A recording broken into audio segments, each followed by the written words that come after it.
அக்பர். பைராம் கான் பாதிப்பு.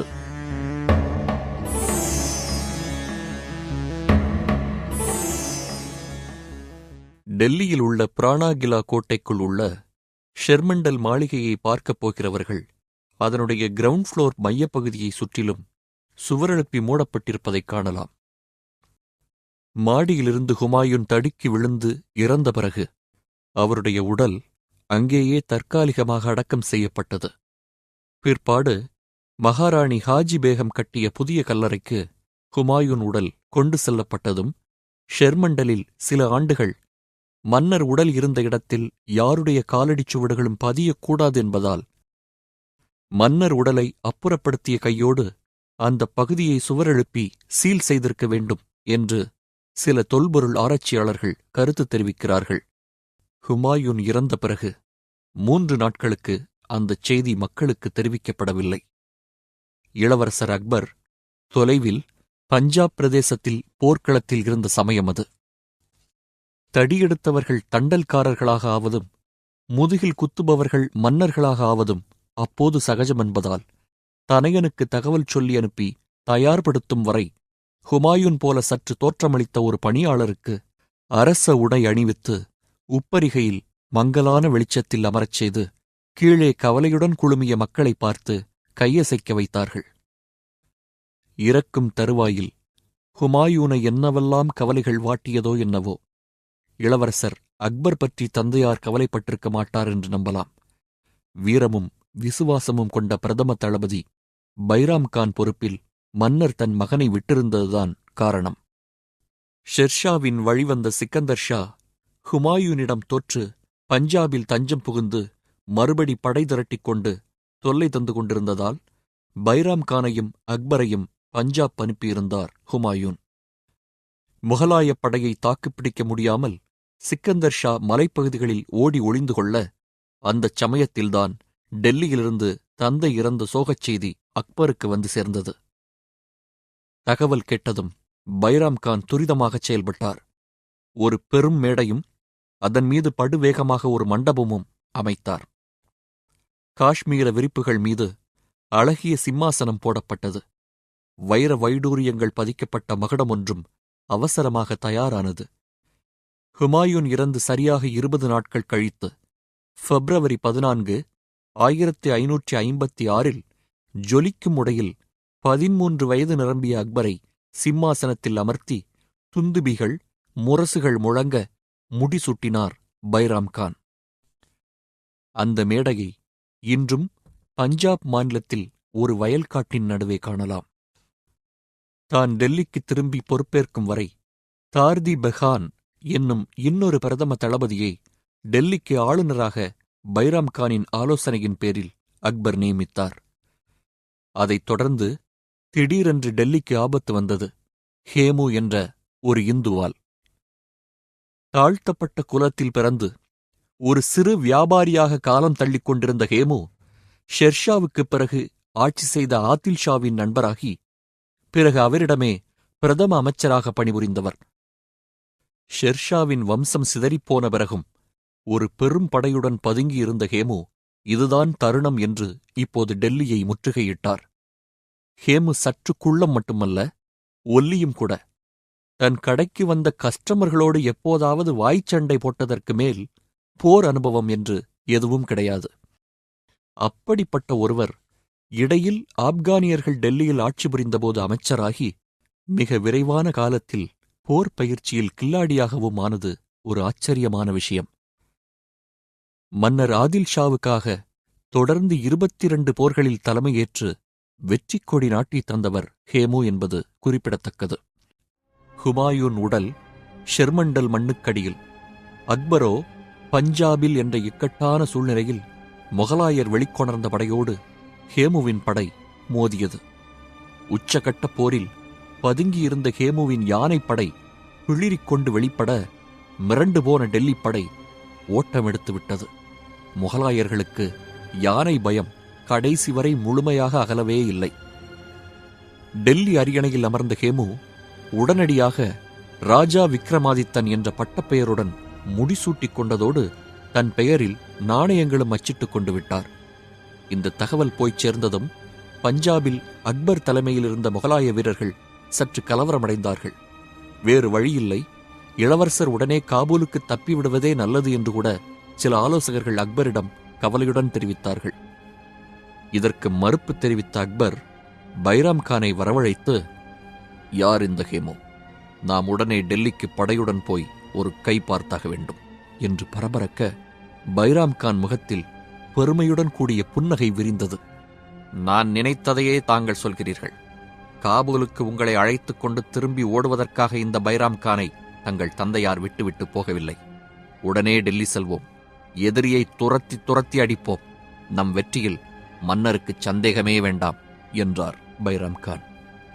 உடனே போர் உடை பூண்டு பாசறைக்கு வந்த அக்பர் விசித்திரமான காரியம் ஒன்றைச் செய்தார். ஹேமு என்று பெயரிட்டு பெரிய கொடும்பாவி ஒன்றை தயார் செய்து அதற்குள் வெடிகளை வைத்து நடு மைதானத்தில் அதற்கு தீ வைத்தார் அக்பர். இந்தியாவின் முதல் கொடும்பாவி. கொழுந்து விட்டறிந்த ஹேமுவின் உருவம் வெடித்துச் சிதறியது. ஒரு மேடை மீது கம்பீரமாக ஏறி நின்ற அக்பர் அணிவகுத்து நின்ற தன் வீரர்களை பார்த்து, இன்னும் சில நாட்களில் அந்த ஹேமுவின் கதியும் இதுதான். உயர்த்துங்கள் வாட்களை, புறப்படுவோம் டெல்லி நோக்கி என்று கர்ஜிக்க, உடனே முகலாயப் படையினூடே உற்சாகம் மின்னலாக பரவியது.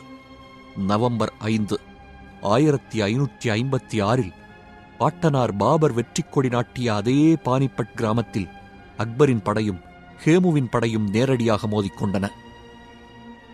மிகவும் ஆஜானுபாகுவான ஒரு யானை மீது அமர்ந்து ஏதோ குதிரை போன்ற லாகவத்தோடு அதை ஏக்கி துடிப்புடன் போர் புரிந்த ஹேமுவை பார்த்து அக்பரே சற்று கவலையில் ஆழ்ந்ததாக கேள்வி.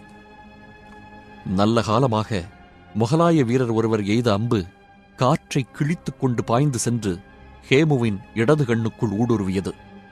யானை மீதிருந்த அம்பாரியில் வலியால் துடித்த வண்ணம் ஹேமு சரிந்து விழ, இந்த காட்சியைக் கண்டு பதறிப்போன ஹேமுவின் படை கலகலத்துச் சிதறி பின்வாங்கியது. மறுகணம் முகலாயர்கள் வாட்களை சுழற்றிக் கொண்டு புகுந்து விளையாடினார்கள். அப்போது அங்கு இன்னொரு ஆச்சரியம் நிகழ்ந்தது. கண்ணில் குத்திட்டு நின்ற அம்போடு தட்டு தடுமாறி யானை மீது எழுந்து நின்ற ஹேமு தன் கைகளால் அம்பை உருவி எடுக்க, கூடவே வழிந்தோடிய குருதியோடு இடது கண்ணே உருண்டையாக வெளிவந்து விட்டது. அதை தன் இடுப்பில் கட்டியிருந்த பட்டுத் துணியால் மடித்து பத்திரப்படுத்திக் கொண்டு நிமிர்ந்த ஹேமுவின் வில்லிலிருந்து தொடர்ந்து அம்புகள் சரமாரியாக பாய்ந்தன. பைராம் கானும் அக்பரும் பிரமித்துப் போனார்கள். உடனே சுதாரித்துக் கொண்ட பைராம் கானின் திட்டப்படி முகலாய குதிரை வீரர்கள் வியூகமாக யானையைச் சுற்றி வளைத்து ஹேமுவின் யானைப்பாகன் மீது அம்புகளை குறிவைத்தனர். திடீரென்று பயந்து போய் யானையை மண்டியிடச் செய்து கீழே குதித்து அக்பரின் படை வீரர்களிடம் சரணடைந்தான் அவன். உடனே ஹேமு சிறைப்பிடிக்கப்பட்டார். அக்பர் முன் விலங்கிட்டு கைதியாக ஹேமுவை கொண்டு வந்து நிறுத்தினார்கள். இருக்கையிலிருந்து எழுந்த பைராம் கான், இனி இவன் நமக்கு தொல்லை தரக்கூடாது பாதுஷா, ஆகவே தாங்களே இவனுக்கு சிரச்சேதம் செய்ய வேண்டும் என்று கேட்டுக்கொண்டார். நிராயுதவாணியாக நின்ற ஹேமுவை கொல்ல மனம் வராத அக்பர் வாளை உருவி ஹேமுவின் தலையில் சம்பிரதாயமாக வைத்துவிட்டு மீண்டும் உரையில் போட்டுக்கொள்ள, மறு வினாடி பைராம் கான் உரையிலிருந்து வெளிப்பட்ட வாள் அகல வாக்கில் சுழன்றது. ஹேமுவின் தலை தரையில் வீழ்ந்து உருண்டது. உண்மையில் 14 வயதே நிரம்பிய அக்பர் தன் கார்டியன் பைராம் கானை மீறி எதையும் செய்ய துணியாத காலகட்டம் அது. ஆகவே பைராம் கான் சொன்னபடி ஹேமுவின் தலையை அக்பர்தான் துண்டித்திருக்க வேண்டும். இருப்பினும் அக்பருக்கு இந்த கெட்ட பெயர் வேண்டாம் என்பதற்காக அப்துல் ஃபசல் போன்ற சில வரலாற்று ஆசிரியர்கள் ஹேமுவை கொன்றது பைராம் கான் என்று சற்றே வரலாற்றை மாற்றி எழுதினார்கள் என்று ஒரு கருத்து உண்டு. அதைத் தொடர்ந்து சரணடைந்த ஹேமுவின் படை வீரர்களின் தலைகளும் ஆயிரக்கணக்கில் கீழே உருண்டன. இந்த தலைகள் பொருத்தப்பட்ட டவர் ஒன்றும் வெற்றி சின்னமாக அமைக்கப்பட்டது. பிறகு ஹேமுவின் 1500 யானைகளும் அக்பர் கைவசம் வர, வேறு எந்தவித எதிர்ப்பும் இல்லாமல் அக்பரின் படை டெல்லிக்குள் நுழைந்தது. ஹேமுவின் உடல் டெல்லி கோட்டையின் வெளியே மற்றவர்களுக்கு ஒரு எச்சரிக்கையாக தொங்கவிடப்பட, முகலாய குடும்பப் பெண்களும் உறவினர்களும் அப்போது தங்கியிருந்த காபூலுக்கு ஹேமுவின் தலை அனுப்பப்பட்டது அக்பரின் வெற்றிக்கு ஒரு அடையாளமாக. டெல்லிக்குள் நுழைந்ததும் பைராம் கான் செய்த முதல் வேலை ஹேமுவின் யானைகளைப் பார்த்து மிரண்டு ஓடிய டெல்லி ஆளுநர் தாரிதி பெகான் தலையை சீவியதுதான். இப்படி பல காரியங்களை தன்னிச்சையாக முடிவெடுத்து நிறைவேற்ற வேண்டியது, பிறகு மன்னரிடம் தகவல் தெரிவிப்பது என்னும் வழக்கத்தை பைராம் கான் பின்பற்றுவது அக்பருக்கு அந்த இளம் வயதிலேயே கூட சற்று தர்ம சங்கடமாக இருந்தது என்று தகவல். அதே சமயம் அனுபவமும் முதிர்ச்சியும் கொண்ட பைராம் கான் அக்பருக்கு ஒரு அத்தியாவசிய தேவையாக இருந்ததால் அவரை மன்னரால் தட்டி கேட்கவும் முடியவில்லை. அக்பர் பாதுஷாவின் மனதில் ஓடிய எண்ணங்களைப் பற்றியெல்லாம் பைராம் கான் கவலைப்பட்டதாக தெரியவில்லை. ஹுமாயூனின் சகோதரியின் மகளான சலிமா சுல்தானா பேகத்தை மணந்து கொண்ட பிறகு அவருடைய எதேச்சாதிகாரம் சில டிகிரிகள் அதிகரித்ததுதான் மிச்சம். ஒரு நாள் அக்பரின் யானைப்படையைச் சேர்ந்த ஒரு யானைக்கு மதம் பிடித்துவிட அது அருகில் இருந்த பைராம் கானின் யானையை முட்டி குத்தி காயப்படுத்திவிட்டது. கோபம் கொண்ட பைராம் கான் தலைமை பாகனை சிரச்சேதம் செய்துவிட ஆணையிட்டார். இது கேள்விப்பட்டவுடன் தான் அக்பர் முதல் முறையாக பைராம் கானிடம், இது என்ன பைத்தியக்காரத்தனம், யானைக்கு மதம் பிடித்தால் பாகன் என்ன செய்வார்? தங்களுக்கு அவ்வப்போது இப்படி மதம் பிடிப்பதை முதலில் சற்று கட்டுப்படுத்திக் கொண்டால் நன்றாக இருக்கும் என்று கடிந்து கொள்ள சற்று திகைத்துப் போன பைராம் கான் மௌனமாக வெளியேறினார். திடீரென்று கிளம்பிய இந்த தலைமுறை இடைவெளியை புரிந்து கொண்டாள் அந்தப்புறத்தில் இருந்த ஒரு பெண்மணி. பெயர் மகாம் அங்கா. அக்பருக்கு செவிலித்தாயாக இருந்து பாலூட்டிய இந்த பெண்மணி இப்போது அக்பர் மனதில் கலந்தது நஞ்சை. பைராம் கான் ஷியா பிரிவைச் சேர்ந்தவர். அரசவையில் பெரும்பான்மையானவர்கள் சன்னி பிரிவு. ஷேக் கடாய் என்ற ஒரு ஷியா மதகுருவை ஆஸ்தான குருவாக பைராம் கான் ஆக்கியிருந்ததையும் இந்த சமயத்தில் சுட்டிக்காட்டிய மகாம், பைராம் கான் நடத்தைகள் சரியாக இல்லை, ஷியா பிரிவின் ஆதிக்கத்தை அதிகரித்து கடைசியில் அரியணையையே கைப்பற்றும் சதித்திட்டம் ஏதோ உருவாகிக் கொண்டிருக்கிறதோ என்று அஞ்சுகிறேன் என்று நைச்சியமாகச் சொல்ல சிந்தனையில் ஆழ்ந்தார் அக்பர். சில நாட்கள் கழித்து பைராம் கானுக்கு ஓய்வு தரப்படுவதாகவும் அவர் மெக்காவுக்கு புனித யாத்திரை செல்ல ஏற்பாடுகள் செய்யப்படும் என்றும் ஓர் ஆணை அக்பரிடமிருந்து பைராம் கானுக்கு வந்து சேர்ந்தது. அக்பரை நேரில் சந்தித்து விடைபெறும் சந்தர்ப்பம் கூட தனக்கு தரப்படாதது குறித்து பைராம் கானுக்கு மிகுந்த வருத்தம்தான். எனினும் அரசுக்குச் சேர வேண்டிய ஆவணங்கள், குதிரைகள், போர் உடை, இருக்கை, லட்சணைகள் எல்லாவற்றையும் அக்பருக்கு திருப்பி அனுப்பினார் அவர். பதவியில் இல்லை என்ற செய்தி கேள்விப்பட்டவுடனே அவரை மொய்த்துக் கொண்டிருந்த கூட்டம் ஒரே நாளில் காணாமல் போய்விட்டது என்கிறார் வரலாற்றாசிரியர் காசிம் ஃபெரிஷ்டா. மிகவும் நெருங்கிய சில நண்பர்களோடு பஞ்சாப் வரை போன பைராம் கானின் மனம் மாறியது. எல்லை அருகே அவரிடம் விசுவாசம் கொண்ட வீரர்கள் சேர்ந்து கொள்ள, வீரம் மிகுந்த நான் இப்படி தலையை தொங்கப் போட்டுக்கொண்டே நாட்டை விட்டு போவதா? என் போர்க்குணம் எங்கே போய்விட்டது என்று நினைத்த மாத்திரத்தில் அக்பருடன் மோத வேண்டியதுதான் என முடிவு செய்து ஏற்பாடுகளில் இறங்கினார் பைராம். உடனே அக்பர் அனுப்பிய படை ஒன்று கிளம்பிச் சென்றது. பைராம் கான் படையை தோற்கடித்தது. பைராம் கான் சிறைப்படுத்தப்பட்டார். தளபதிகளால் மிகவும் கௌரவமாக நடத்தப்பட்ட பைராம் கான் அக்பர் முன்னிலையில் அழைத்து வரப்பட்டார். பல நாட்களுக்குப் பிறகு மன்னரும் முன்னாள் கார்டியனும் சந்தித்த உடனேயே இருவரும் உணர்ச்சிவசப்பட்டார்கள். எழுந்து வந்து பைராம் கானை அணைத்துக் கொண்ட அக்பர் அவரை தனக்கு நெருக்கமாக அமரச் சொல்லி கனிவோடு கீழ்கண்டவாறு கேட்கலானார். பைராம், என்னை தூக்கி வளர்த்தவர் நீங்கள். என் தந்தையின் ஸ்தானத்தில் உள்ளவர். எனக்கெதிராக படையோடு நீங்கள் வருவதைக் கேள்விப்பட்டவுடன் என் மனம் மிகவும் கஷ்டப்பட்டது. என்ன வேண்டும் தங்களுக்கு? கேளுங்கள், தருகிறேன். தங்கள் வீரத்தை காட்ட விருப்பமா? பெரும் படையை தங்களிடம் ஒப்படைக்கிறேன். வழிக்கு வரவேண்டிய அரசுகள் பல இந்தியாவில் பாக்கியிருக்கின்றன. அல்லது நிம்மதியாக ஓய்வெடுக்க வேண்டுமா? இங்கேயே என்னுடன் தங்கலாம். சகல சௌகரியங்களும் செய்து தந்து தங்கள் குடும்பத்தை கவனித்துக் கொள்கிறேன். அல்லது பக்தி மார்க்கத்தில் மனதை திருப்ப விருப்பமா? தங்கள் புனிதப் பயணத்திற்கு எல்லாவித ஏற்பாடுகளும் செய்து தர தயாராக இருக்கிறேன்.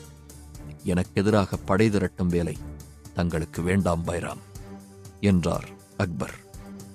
17 வயது நிரம்பிய அக்பரின் குரலில் இருந்த கம்பீரமும் கனிவும், அவர் உறுதியாக உட்கார்ந்திருந்த தோரணையும், தன் கண்களை ஊடுருவிய அவர் பார்வையும், நான் தான் இனி இங்கு தலைவன் என்பதை பைராம் கானுக்கு சொல்லாமல் சொன்னது. மெல்லிய குரலில் பைராம் கான் சொன்னார், பாதுஷாவின் நம்பிக்கையை நான் இழந்த பிறகு இங்கே இருப்பதில் அர்த்தமில்லை என்பது என் பணிவான கருத்து. என்னை தாங்கள் மன்னித்ததே என் நெஞ்சை நிறையச் செய்துவிட்டது. நான் புனித மெக்காவுக்கு போகவே விரும்புகிறேன். மன்னர் அனுமதி அளிக்க வேண்டும்.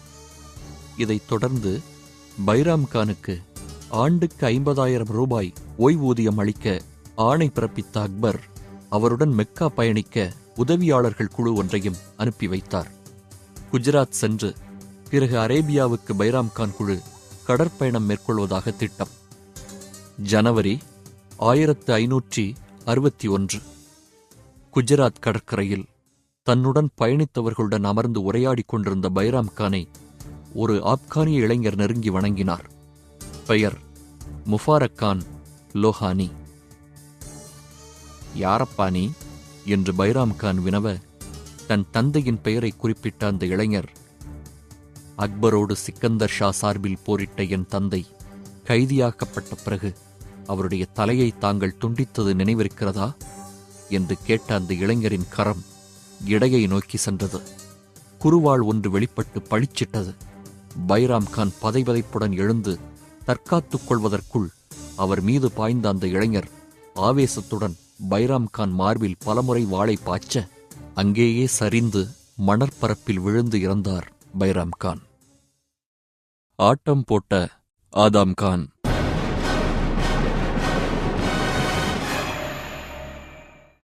பைராம் கானின் உறவை துண்டித்ததில் பாட்டனார் பாபரின் கண்டிப்பை பேரப்பிள்ளை காட்டியது உண்மை என்றாலும், தந்தை ஹுமாயூனின் சாத்வீக குணமும் தேவையான அளவுக்கு அக்பரிடமிருந்தது. பைராம் கான் கொலையுண்ட பிறகு அவருடைய குடும்பத்துக்கு சகல வசதிகளும் செய்து தந்து அரண்மனையில் தன்னோடு வைத்துக் கொண்டார் மன்னர். பைராம் கானின் 4 வயது மகன் அப்துர் ரஹீமிற்கு கார்டியனாகவும் இருந்தார்.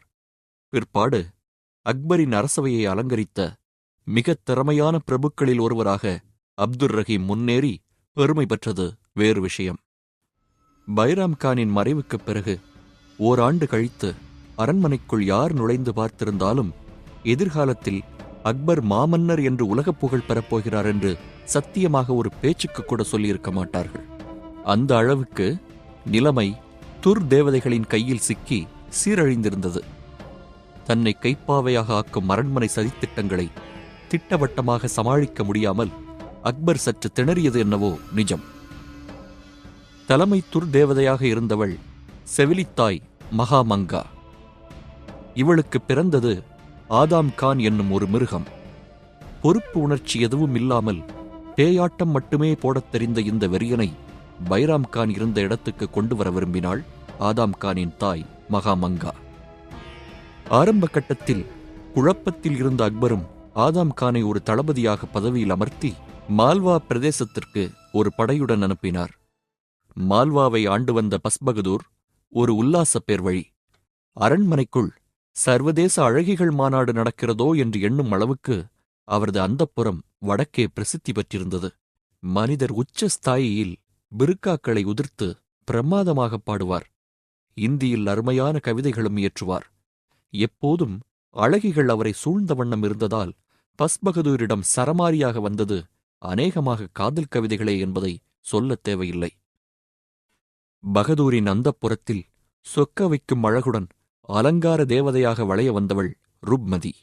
பார்ப்பவர்களின் நாடித் துடிப்பை உடனடியாக அதிகரிக்கச் செய்த இந்த பேரழகியை அங்கமங்கமாக வர்ணித்து மன்னர் பாடிய கிளுகிளுப்பூட்டும் கவிதைகள் இன்றளவும் மால்வா பகுதியில் பிரபலம். என்ன செய்ய, ஆஸ்தான கவிஞராக இருக்க வேண்டியவர் மன்னராக இருந்ததுதான் பிரச்சனையாகப் போய்விட்டது. அதற்கேற்ப முகலாயப் படை ஊருக்கு வெகு அருகில் வரும் வரை பகதூருக்கு தகவல் இல்லை.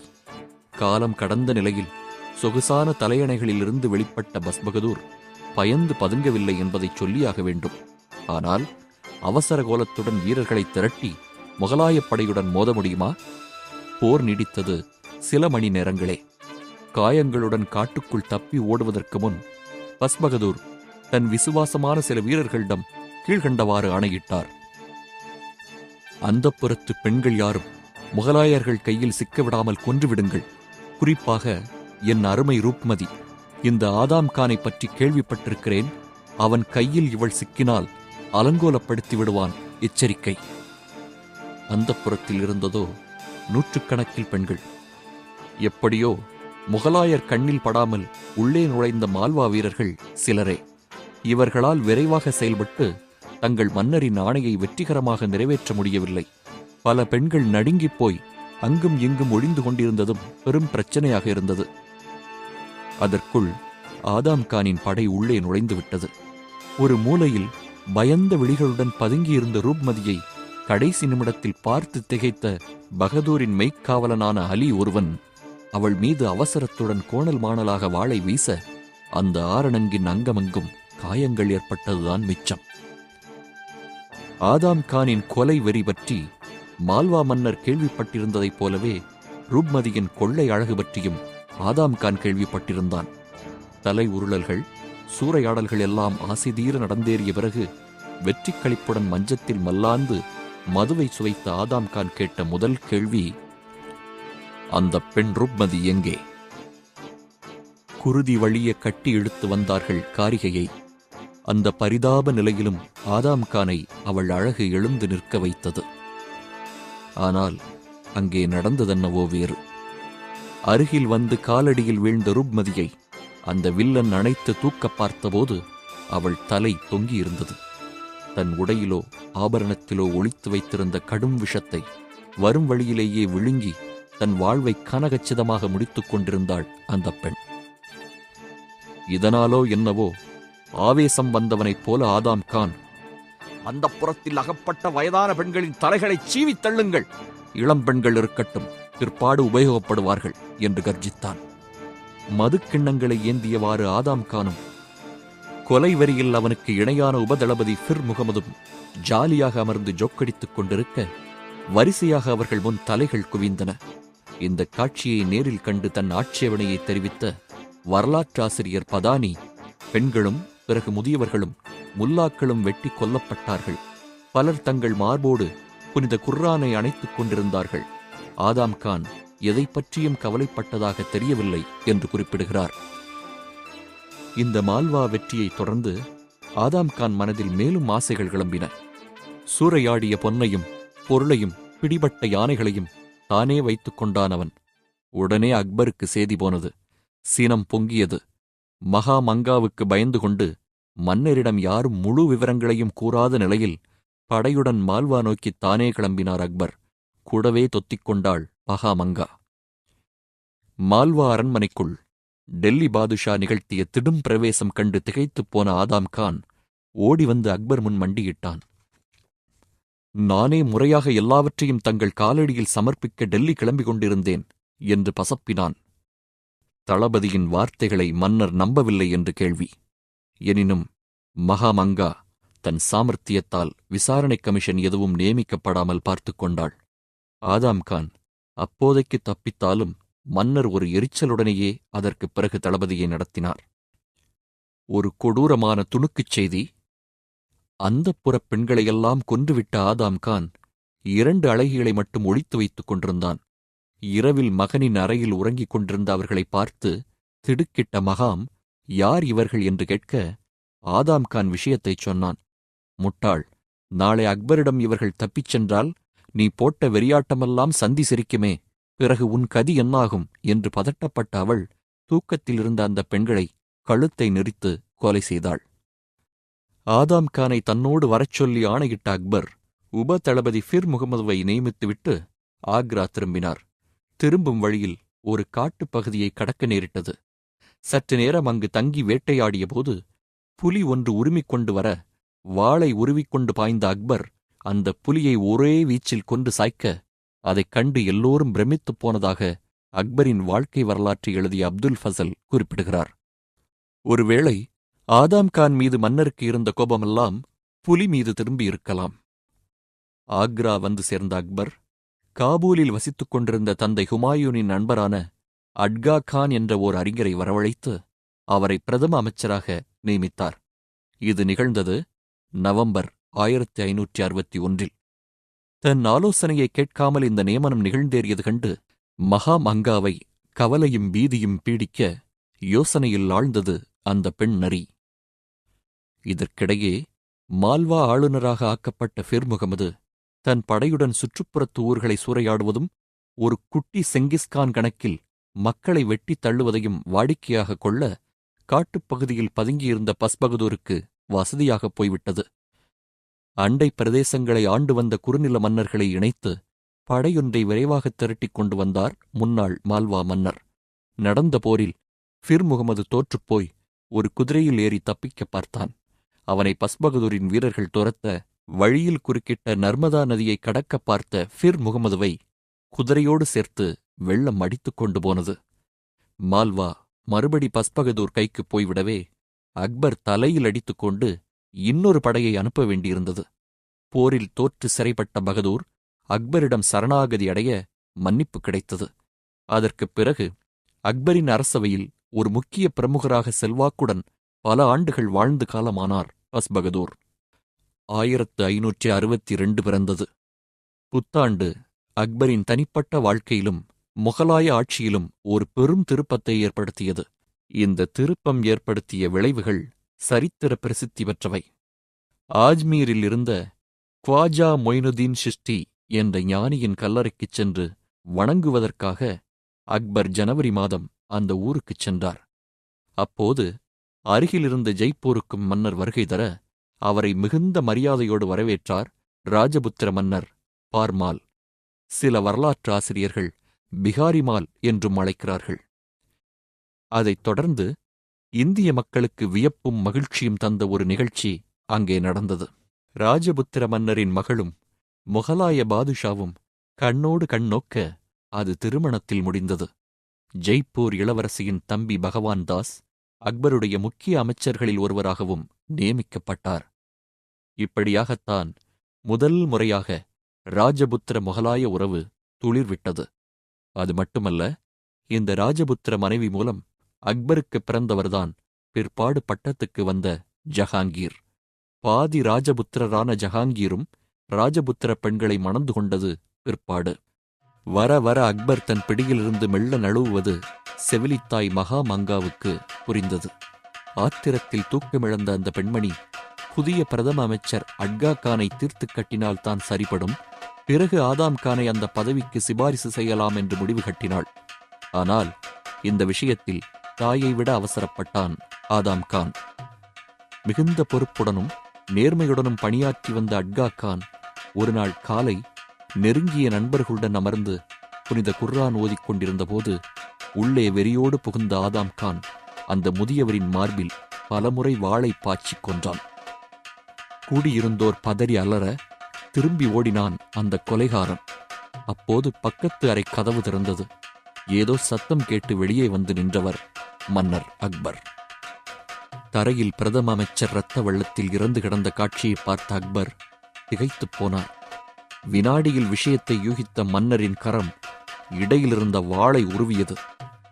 தான் அரசர் என்ற நினைப்பு வர மறுபடி வாளை உறைக்குள் போட்டுக்கொண்ட அக்பர் கண்கள் சிவக்க நிமிர்ந்து ஆதாம் கானை பார்த்தார். ஏன் இப்படி நடந்தது என்ற கேள்வி மன்னரிடமிருந்து உருமலாக வெளிப்பட்டது. பாதுஷா, என்னை மன்னியுங்கள், அதாவது வந்து என்று நடுங்கி குளறிய வண்ணம் தன் கையை நீட்டியவாறு அக்பரை நெருங்கினான் ஆதாம் கான். அவனை மேலே பேசவிடாமல் மின்னல் வேகத்தில் முஷ்டியை உயர்த்திய அக்பர் வீசிய குத்து பேரிடியாக அவனை தாக்க மல்லாந்து வீழ்ந்தான் மகாம் அங்காவின் மகன். நடந்த கொடுமையை கூடியிருந்தோர் கலங்கிய வண்ணம் பாதுஷாவிடம் விவரித்தார்கள். உடனே காவலர்கள் அழைக்கப்பட்டனர். அக்பர் ஆணையின்படி ஆதாம் கானின் கால்களையும் கைகளையும் கயிற்றால் கட்டினார்கள். அவனை அலாக்காக உப்பரிகைக்கு தூக்கிச் சென்றார்கள். கீழே மைதானத்தில் இருந்த சில தளபதிகளும் மற்ற வீரர்களும் திகைப்போடு அண்ணாந்து பார்க்க, கீழே வீசி எறியுங்கள் இவனை என்றார் அக்பர். சுமார் 40 அடி உயரத்திலிருந்து தூக்கி எறியப்பட்டு எலும்புகள் முறிந்து படுகாயப்பட்டும் ஆதாம் கானின் உயிர் போகவில்லை. மறுபடி மேலே ஆதாம் கானை தூக்கி வரச் செய்து 2வது முறை அவனை தூக்கிப் போடச் செய்தார் அக்பர். விழுந்த வினாடியில் இந்த முறை மண்டை பிளந்து செத்துப்போனான் ஆட்டம் போட்ட அந்த தளபதி. மகாமங்காவை அழைத்து வரச் சொன்னார் அக்பர். நடந்த கொடுமையையும் ஆதாம் கானுக்கு தான் அளித்த தண்டனை பற்றியும் அவரே விவரித்தார். அந்த பெண்மணியின் கனவு கோட்டைகள் சரிந்தன. அதிலிருந்து பித்து பிடித்ததைப் போல ஒரு இருட்டறையில் முடங்கிக் கிடந்த மகாமங்கா சில வாரங்கள் கழித்து மே 1562 இறந்து போனாள். பைராம் கானுக்கும் மன்னருக்கும் இடையே நிலவிய நல்லுறவு அகன்று சுமார் 2 ஆண்டுகளுக்கு மகாமங்காவின் செல்வாக்கு டெல்லியை அலைக்கழித்ததாக கூறப்படுகிறது. இந்த காலகட்டத்தை ஆங்கிலேய வரலாற்று ஆசிரியர்கள் சிலர் பெட்டிகோட் கவர்ன்மெண்ட் என்று சொல்லப்படும் உள் பாவாடை ஆட்சி என்று வர்ணிக்கிறார்கள்.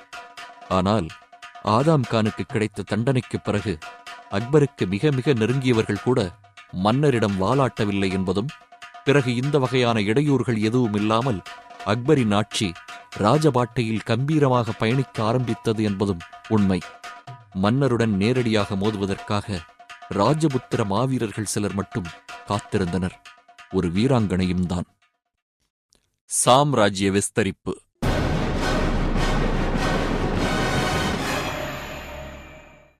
இந்திய மண்ணில் எத்தனையோ அந்நிய படையெடுப்புகள் நிகழ்ந்தது உண்டு. ஆனால் யாராலுமே ராஜபுத்திரர்களை மட்டும் முழுமையாக வழிக்கு கொண்டு வரவும் முடியவில்லை, பூண்டோடு அந்த இனத்தை அழிக்கவும் முடியவில்லை என்பது வரலாற்று உண்மைகளில் ஒன்று. ஒரு சராசரி ராஜபுத்திர வீரன் கூட பெருமிதம் கொண்ட மண்ணின் மைந்தராக குழந்தை பருவத்திலிருந்தே வளர்க்கப்பட்டதும் ஒரு காரணம். இயற்கையாகவே தன் மானம், கற்பு இவற்றையெல்லாம் கவித்துவத்தோடு போற்றி பெருமைப்படும் இனமாக அது இருந்தது. சொந்த மண்ணுக்காக போரிடும் போதெல்லாம் வெற்றி அல்லது வீரமரணம் என்னும் உத்வேகம் இந்த வீரர்களின் நாடி துடிப்பு வரை ஊடுருவியிருந்தது. ஆப்கானிய போர் வீரர்களைப் போலவே ராஜபுத்திர வீரர்களும் போருக்கு கிளம்புவதற்கு முன் சற்று ஓபியத்தை ஆவேசத்திற்காக ஏற்றுக்கொள்வதை வழக்கமாக கொண்டிருந்தார்கள். ஒரு சமயம் ஏதோ காரணத்தால் ஓபியம் விளைச்சல் இல்லாமல் போய்விட படையெடுப்பையே அரசர் ஒருவர் தள்ளிப்போட்ட நிகழ்ச்சியும் நடந்திருக்கிறது. பல ராஜபுத்திர பெண்களும் ஆண்களைப் போல போர்களில் வாளேந்தி போர் புரிந்த சம்பவங்கள் நிறையவே உண்டு. எதிரிகளிடம் சிக்க நேரும் நிலை ஏற்பட்டால் ஜப்பானிய சமுராய் வீரர்களைப் போல வயிற்றில் வாளை பாய்ச்சிக்கொண்டு தற்கொலை செய்து கொள்வதும் இந்த வீராங்கனைகளுக்கு வழக்கம். இப்படி யாருக்குமே வளைந்து கொடுக்காத ராஜபுத்திர வம்சத்தை வெற்றிகரமாக வழிக்கு கொண்டு வந்த முதல் முகலாய மன்னராக அக்பரை சொல்லலாம். இதற்கு மன்னர் மேற்கொண்ட யுத்தம் சற்று வித்தியாசமானது. அதாவது ராஜபுத்திர அரசர்களை மாமனார்களாக ஆக்கிக் கொண்டு விடுகிற அன்பு யுத்தம். இப்படித்தான் பிற்பாடு ஜெய்சல்மர் மன்னரின் மகளையும் பிகானர் அரசரின் மருமகளையும் மணந்து கொண்டார் அக்பர். பிறகு இந்த ராஜபுத்திர மனைவி லிஸ்ட் மேலும் மேலும் நீண்டது. ஆனால் மத்திய பிரதேசத்தில் அப்போது கோண்ட்வானா என்று அழைக்கப்பட்ட பகுதியில் ஆட்சி புரிந்து வந்த ராணி துர்காவதி அக்பரை சட்டை செய்யவில்லை. பல யுத்தங்களில் நேரடியாக பங்கேற்று பழக்கப்பட்ட இந்த ராணி எந்த போரிலும் தோற்றதில்லை என்பதையும் குறிப்பிட்டாக வேண்டும். சுமார் 1000 ஆண்டுகளுக்கு முன்பு வட இந்தியாவின் பெரும் பகுதியை ஆண்ட சண்டேள இனத்தில் பிறந்த துர்காவதி பிற்பாடு அந்த இனம் செல்வாக்கிழந்து நாடில்லாமல் சிரமப்பட்டபோது துர்காவதியின் தந்தை சற்று வேண்டா வெறுப்பாக மகளை கோண்ட்வானா அரசருக்கு மணம் செய்வித்தார். கோண்ட்வானா அரசர் ராஜபுத்திர இனத்திற்கு இணையாக உயர்ந்த குலம் அல்ல என்பதுதான் காரணம். இருப்பினும் துர்காவதி ராணியான பிறகு ஒரு கட்டுக்கோப்பான, திறமையான, வீரம் மிகுந்த சிற்றரசாக கோண்ட்வானா உருவாகியது. அரசருக்கு பிரதான ஆலோசகராக விளங்கிய துர்காவதியின் நிர்வாகத் திறமை அதற்கு முக்கிய காரணமாக இருந்தது. சென்ற அத்தியாயத்தில் நாம் அறிமுகப்படுத்திய செல்வாக்கு மிகுந்த மால்வா மன்னர் பஸ்பகதூரையே ஒரு நேரடி யுத்தத்தில் முறியடித்த துர்காவதியிடம் பெரும் காலாட்படையோடு 20,000 குதிரை வீரர்களும் 1000 போர் யானைகளும் இருந்தன. ராணிக்கு குறிபார்த்து துப்பாக்கியை இயக்கவும் தெரியும். ஆம், பாபருக்குப் பிறகு துப்பாக்கி புழக்கம் வடநாட்டுக்கும் வந்துவிட்டது. ராணியின் ஹாபி ஓவியம் வரைவதோ தையல் கலையோ அல்ல, காட்டில் நாட்கணக்கில் வேட்டையாடுவது. குறிப்பாக புலியின் உருமல் தொலைவிலிருந்து காதில் விழுந்தால் அதை தேடிப் பிடித்து சுட்டு வீழ்த்தும் வரை தண்ணீர் அருந்தாமல் இருப்பது துர்காவதியின் வழக்கம் என்கிறது ஒரு சரித்திர குறிப்பு. கணவர் இறந்த பிறகு இன்னும் வயதுக்கு வராத தன் ஒரே மகன் வீரநாராயணன் சார்பில் நாட்டை ஆண்ட துர்காவதி இப்போது மொகலாய சிங்கம் தாராளமாக இங்கு வரட்டும், ஒரு கை பார்க்கலாம் என்று முழங்கினார். அக்பர் இந்த முறை தான் நேரடியாக செல்லாமல் ஆசாஃப் கான் என்ற திறமையான தளபதியின் கீழ் ஒரு பெரும் படையை கோண்ட்வானாவுக்கு அனுப்பினார். கிபி 1564 நிகழ்ந்த இந்த உக்கிரமான யுத்தத்தில் வில் வித்தையில் தேர்ந்த ஆசாஃப் கான் எய்த அம்பு யானை மீது அமர்ந்து சரமாரியாக ஈட்டிகளையும் அம்புகளையும் செலுத்திக் கொண்டிருந்த துர்காவதியின் இடது தோள் பட்டையில் பாய்ந்து அவரை படுகாயப்படுத்தியது. தோல்வி நிழலாக தங்கள் மீது படிய ஆரம்பித்ததை புரிந்து கொண்ட துர்காவதி மொகலாய வீரர்களிடம் சிறைப்படக்கூடாது என்று முடிவு கட்டினார். கையில் குருவாள் எதுவும் இல்லாததால் முன்னால் அமர்ந்திருந்த யானைப்பாகனிடமிருந்த அங்குசத்தை பறித்து தன் வயிற்றில் அதை பாய்ச்சிக்கொண்டு மரணத்தை தழுவினார் அந்த வீராங்கனை. கோண்ட்வானா கோட்டைக்குள் வெற்றி முழக்கத்துடன் புகுந்தது முகலாய படை. ராணியின் மகன் சிறைப்படுத்தப்பட்டார். தோற்றவர்களை மன்னிப்பதை அக்பர் பாதுஷா வழக்கமாக கொண்டிருந்தது தளபதி ஆசாஃப் கானுக்கு தெரியாதது அல்ல. என்றாலும் இந்த முறை மன்னருக்கு வாய்ப்பு தரவில்லை அந்த தளபதி. மைதானத்தின் நடுவே இளவரசரை படுக்க வைத்து இரக்கமில்லாமல் நூற்றுக்கணக்கான குதிரைகளை விட்டு இடறச் செய்து கொன்றான் ஆசாஃப் கான். தொடர்ந்து அரண்மனை சூறையாடப்பட்டது.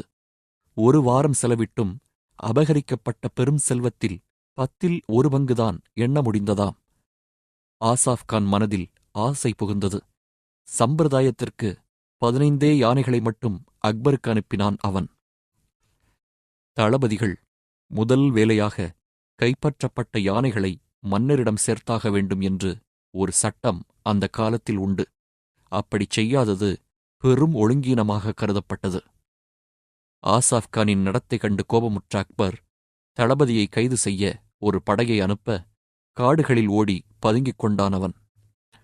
அங்கிருந்து பாதுஷாவுக்கு ஒரு மன்னிப்புக் கடிதம் எழுதிவிட்டு இரகசியமாக நெடும் பயணம் மேற்கொண்டு எப்படியோ பிறகு அக்பரை சந்தித்தான்.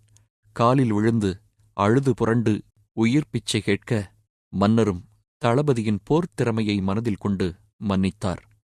இதற்கிடையே டெல்லியின் பிரதிநிதியாக காபூலை ஆண்டு வந்த அக்பரின் ஒன்றுவிட்ட சகோதரர் மிர்சா முகமது ஹக்கீமும் கிழக்கே ஜான்பூரில் கவர்னராக இருந்த கான் ஜமானும் அக்பரை எதிர்த்து போர்க்கொடி உயர்த்த இருவருடைய கொட்டத்தையும் அடக்கி வழிக்கு கொண்டு வர வேண்டியதாயிற்று. அக்பர் புகழின் உச்சிக்குப் போக நடைபயின்றது மலர்பாதையில் அல்ல, போர்க்களத்திலேயே அவரது பாதி வாழ்க்கை கழிந்தது என்பதே உண்மை. அப்படித்தான் இருக்க வேண்டும். நிஜமான மன்னன் ஓய்வெடுக்கப் பிறந்தவன் அல்ல. நாட்டு மக்களின் நன்மைக்காக தொடர்ந்து போர் புரிந்து சாம்ராஜ்ய எல்லைகளை விஸ்தரிப்பதுதான் அரசரின் கடமை. அப்போதுதான் ராஜ்யத்தின் நிதி இருப்பு பெருகும், மக்கள் வசதியாக வாழ முடியும் என்று அக்பர் அவ்வப்போது குறிப்பிடுவதுண்டு என்கிறார் அப்போது வாழ்ந்த வரலாற்று ஆசிரியர் அப்துல் ஃபசல். யுத்தம் நடக்காத சமயங்களில் காட்டுக்குச் சென்று வேட்டையாடுவது அக்பருக்கு பிடித்தமான ஒன்று. மன்னர் வேட்டையாடுவது பார்க்க பிரமிப்பூட்டும் காட்சியாக இருந்திருக்க வேண்டும். அக்பர் வேட்டைக்கு புறப்பட்டால் ஏதோ ஊரையே ஒழித்துக் கொண்டு கிளம்புகிறாரோ என்று சந்தேகம் வருமாம். சுமார் 50,000 வீரர்கள் முன்கூட்டியே புறப்படுவார்கள், ஆயிரக்கணக்கில் தோல் வாத்தியங்களோடு. இப்படி கிளம்பும் வேட்டைப்படை முதற்கட்டமாக 60 மைல் சுற்றளவு காட்டுப்பகுதியை வியூகமாக வளைத்துக் கொள்ளும். பிறகு ஏக காலத்தில் வாத்தியங்களால் பெரும் ஒலி ஏற்படுத்திக் கொண்டு வீரர்கள் முன்னேறுவார்கள். இந்த வட்ட வடிவமான மனித கோட்டை போகப் போகச் சுருங்கிக் கொண்டே வரும். மிருகங்களைத் தேடி காடு முழுவதும் அலையவே வேண்டாம். 4 மைல் சுற்றளவுக்குள் 100கணக்கில் புலிகள், சிறுத்தைகள், யானைகள், மான்கள், காட்டு பன்றிகள் என்று ஒரு கலவரமான சஃபாரியே உருவாகும். இதற்கே சுமார் 1 மாதம் பிடிக்கும். சொல்லி அனுப்பிய பிறகு அக்பர் ஆர்வத்துடன் வந்து சேர்வார். கிளைமாக்ஸில் வட்டத்துக்குள் சக்கரவர்த்தியின் குதிரை பிரவேசிக்கும். வேட்டையின் போது வில், வாள், ஈட்டி, துப்பாக்கி இப்படியாக அத்தனை ஆயுதங்களையும் மாற்றி மாற்றி உபயோகித்து மிருகங்களை வீழ்த்துவார் அக்பர். தொடர்ந்து 5 நாட்கள் வட்டத்தை விட்டு வெளியே வராமல் அக்பர் வேட்டையாடியதுண்டு. மன்னர் வேட்டையாடும் வரை வேறு யாரும் உள்ளே செல்லக்கூடாது. பிறகு அவர் கை உயர்த்தியதும் மற்ற தளபதிகள் புகுந்து தங்கள் பங்குக்கு வேட்டையில் ஈடுபடுவார்கள். விஐபிகள் முடிந்த பிறகு கடைநிலை ஊழியர்களுக்கும் சான்ஸ் உண்டு. பழக்கப்பட்ட சிறுத்தைகள் நூற்றுக்கணக்கில் அக்பர் அரண்மனையில் இருந்தன. தந்தை ஹுமாயூன் 2வது முறையாக டெல்லியை கைப்பற்றிய போது முதன் முறையாக ஒரு சிறுத்தையை குறுநில மன்னர் ஒருவர் இளவரசர் அக்பருக்கு பரிசாக தந்தார். பார்த்த கணத்திலேயே அக்பருக்கு சிறுத்தையை மிகவும் பிடித்துப் போய்விட்டது. அரேபியர்கள் வேட்டைக்காக வல்லூர்களை பழக்கப்படுத்தி பயன்படுத்தியது போல அக்பர் சிறுத்தைகளை பழக்கியிருந்தார். திறமைக்கேற்ப சிறுத்தைகள் கழுத்தில் அணிய ஆபரணங்கள் உண்டு. மானை பார்த்தவுடன் துரத்தாமல் இருக்கும் பொருட்டு இந்த வகை வேட்டையில் சிறுத்தைகளின் கண்கள் துணியால் கட்டப்பட்டிருக்கும். அவை உட்காருவதற்காக விலையுயர்ந்த கம்பள விரிப்புகள் போடப்படும். பிறகு ஒரே சமயத்தில் அத்தனை சிறுத்தைகளின் கண் மறைப்புகளும் அவிழ்த்து விடப்படும். எந்த சிறுத்தை மிக அதிக எண்ணிக்கையில் இரைகளை கொல்லுகிறது என்று பெட் கட்டப்படுவதும் உண்டு. ஒரு முறை மன்னரின் சிறுத்தை ஒன்று மானை பிடிக்க விஸ்தாரமான ஒரு கிடுகிடு பள்ளத்தை ஒரே பாய்ச்சலில் தாவி சாதனை புரிய அதற்கு மலர் மாலையோடு வைரங்கள் பதித்த நெக்லஸ் ஒன்றையும் கழுத்தில் அணிவித்து ஊர்வலமாக டெல்லி வீதிகளில் அழைத்துச் சென்றார் பாதுஷா. மனிதர்களுக்கு மட்டுமல்ல, சில மிருகங்களுக்கும் சற்று அதிக அளவு திறமை உண்டு, அதை நாம் மதிக்க வேண்டும் என்பது அக்பரின் விளக்கம். காடுகளுக்குச் சென்று வேட்டையாடுதல் அக்பரின் வாழ்நாள் முழுவதும் ஹாபியாக இருந்தது. தன்னுடைய 54வது வயதில் கூட பௌர்ணமி நாளன்று இரவு வேட்டைக்குச் சென்ற மன்னர் கட்டுமஸ்தான கலைமான் ஒன்றை துரத்திக் கொண்டு ஓடி கையாலேயே பிடித்துக் காட்டுகிறேன் பாருங்கள் என்று சொல்லிவிட்டு முயற்சிக்க மன்னரின் கைப்பிடியில் சிக்கி வணங்கிய மான் திடீரென்று திமிரி பாய்ந்தபோது அக்பர் பாதுஷாவுக்கு வயிற்றுக்கு கீழ் விரை பகுதியில் கொம்பு ஊடுருவி காயப்படுத்திவிட்டது. 2 மாதங்கள் சிகிச்சையில் இருந்தார் அரசர். சக்கரவர்த்தியின் பிரத்யேகமான அந்த காயத்துக்கு தினமும் மருந்து பூசும் பெரும் பேறு எனக்கு கிடைத்தது என்று உணர்ச்சிகரமாக குறிப்பிடுகிறார் அக்பரின் வாழ்க்கை வரலாற்றை எழுதிய அப்துல் ஃபசல். களத்திலும் சரி, காட்டிலும் சரி, வெற்றிகள் அடுக்கடுக்காக வந்து சேர்ந்தாலும் ராஜபுத்திர வம்சத்தின் பெருமையையும் வீரத்தையும் பறைசாற்றிக் கொண்டிருந்த ஒரு கோட்டை இன்னும் அக்பரிடம் வழிக்கு வராமல் இருந்தது. அதுதான் மேவார் ராஜ்யத்தில் உள்ள சரித்திர பிரசித்தி பெற்ற சித்தூர் கோட்டை. அங்கே ஆண்டு வந்த மன்னர் ராணா உதய் சிங் டெல்லி பாதுஷாவிடம் மண்டியிட மறுத்தது மட்டுமல்லாமல் ஜெய்ப்பூர் மன்னர் மகளை அக்பருக்கு மணமுடித்தது குறித்து அருமையாக பெற்ற மகளை போயும் போயும் மொகலாய மன்னனின் அந்தப்புறத்துக்கு அனுப்பிய இவனெல்லாம் ராஜபுத்திரனா என்று இகழ்ச்சியுடன் குறிப்பிட்ட தகவல் டெல்லிக்கு போய்ச் சேர்ந்தது.